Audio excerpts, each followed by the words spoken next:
I'm nothing like you. I'm actually seated pretty close to where you premiered your movie at Cannes. Oh, wow. Oh, how exciting. Yeah. And I'm just curious, at what point during the shoot were you like, we're going to premiere at the Cannes Film Festival with this one?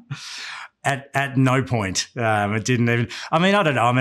It's hard to kind of think about a festival presence when you're prepping a film and then making it, because everyone's just trying to focus on the prize and do the best possible job. But, when I think of Cannes, I don't traditionally think of shark film. So it was a glorious surprise. And, but it was also a great vote of confidence, because when it played at Directors Fortnight, I think it was because, the selection panel realised that it subverted the form to some extent, and that this wasn't just a shark film where the sharks are indiscriminate killers. This is a shark film that shows that they're not really the monsters. Man is the monster, and I just found that such a incredibly refreshing and original take on the shark film.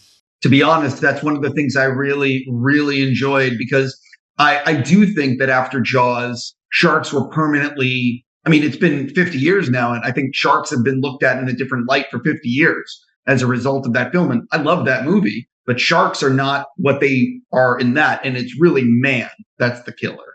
Yeah, absolutely. It's just high time that, the sharks stop being demonized and we see them as the majestic creatures that they are. Jaws is one of my favorite films. It's a masterpiece, and it's so character driven, and it's kind of political, with the mayor and like lives at the expense of kind of power. But it did do an incredible disservice to the sharks, because it made so much money that it was like this kind of cultural shift, and everyone was suddenly really scared of sharks. But every other shark film had to be about sharks hunting humans, and even documentaries, you'd have to get sharks breaching to kind of sell them. So this fear of the shark just kept getting kind of like, sort of perpetuated. And so it's nice to be the film that finally kind of hopefully sets things straight. And it's, as we've been saying, it's safer in the water than it is on the boat. 100%. One of the things I think is really cool about the movie is you used like real shark footage, and then you like put it in the movie. It's not like CG sharks. Can you sort of talk about that aspect of, and why as a filmmaker you wanted that? Yeah, just, I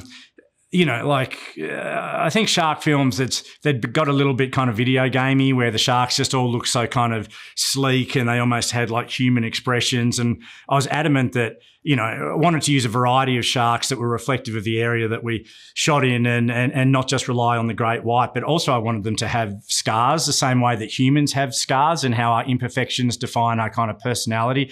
So it was storyboarded with that in mind, and also I had photographic references, and we had a shark researcher that then sent us like just endless hours of footage, and so everything that you see underwater is a real shark, and even the climactic kind of shot is a real shark, and the only thing that's visual effects is it's 4K footage from like shark research. It's all real, but the only stuff that's visual effects is the fins above water, because obviously to block that kind of action is so precise that.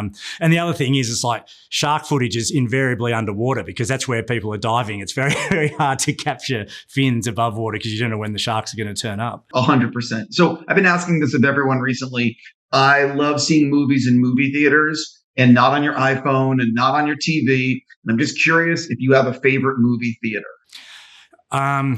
Well, I've only been to it once, but the Alamo Draft House in Austin, which is where the Loved Ones played, was like that was just incredible for me. It was like, it went beyond just being a theater to like something that just felt like a community and a culture, and just like, but also kind of cult. And so that's my favorite theater.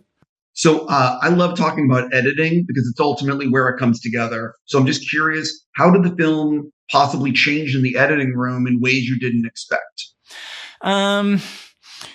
Remarkably, the end product is very close to what was on the page structurally, and I worked a lot with the writer Nick Lepard to make sure that it was a really powerful and emotionally rewarding thrill ride. But I guess, and this often happens with scripts, is sometimes you almost have to overwrite on the page to make sure that it makes sense just as a read. And then, of course, once you get into shooting the material, something can be communicated in an actor's look that gets rid of 2 pages of dialogue. So I think we just pared it down in terms of like cutting dialogue and really focusing on just, you know, what could be communicated through looks and emotion and trying to keep the tension up.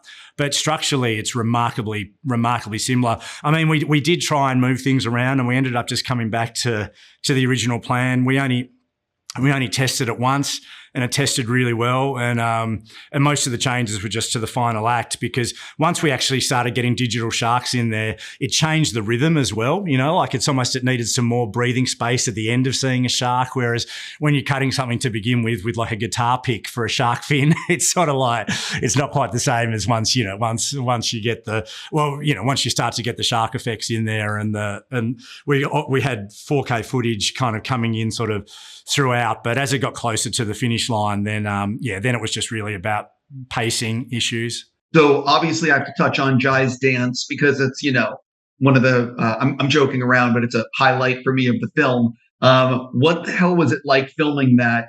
And because he really goes for it in that scene, you know, that's like a 10 out of 10. Yeah, I mean, it's like, you know, it's probably one of the biggest talking points from the film, and it's like the kind of sadistic version of like Tom Cruise in Risky Business or something, and it's not something that we even rehearsed, because it just had to kind of be almost impromptu. And I'm sure Jai probably maybe had some idea in his head, but not too much. He just wanted it to be the last thing that was shot on the Friday before we wrapped, so he could completely unleash and do it without any kind of inhibitions. And I think what's so great about it is it's so much fun, but then like beneath that is the actual reality of what's going on, is that he's having like a one-man rap party for a snuff film. So when so you're enjoying it and you're laughing, but then when you think about it, it's so kind of disturbing. And I think that's when, you know, comedy and horror is great, when it's situational and kind of absurd as well. I completely agree. Something I want to commend you on is oftentimes when I'm watching movies, like the antagonist does something really stupid, and I'm like, you know, the whole movie, they're so smart, and then they make this stupid mistake. What I like is that Hassie's character has to, like, I don't want to reveal anything, but like, it's not Jai's character that makes a mistake. She is willing to go the extra mile to get somewhere. I just spoke hopefully in a circle. Absolutely. I mean, she really earned her survival, you know, and I'm a big fan of Rocky, and how it's like, you know, we watch these films in the character's shoes, and it's very subjective. And the further that the deeper that the protagonist has to dig, you know, the more aspirational it is, and kind of inspiring. And so I mean, there's a lot of hope. And there's plenty of time she could quit, but she kind of really has to go the extra mile. 100%. So I'm just about out of time with you. I'm a fan of your work. I know you recently must have finished this. What are you thinking about your next thing? Do you know a genre you'd like to tackle? Yeah. I've got a small town procedural serial killer film about a disorganized serial killer for a change, which I don't think I've seen on screen, because it's always about, you know, how clinical they are with their preparation, and that's something that I'm gearing up for later this year. But you know, like, film financing is so fickle. At the moment, it's good, but you just never know. I've been burnt in the past, so but that at the moment, that's the next cab off the rank. Yeah, I don't think people realize it's a very difficult time to get financing.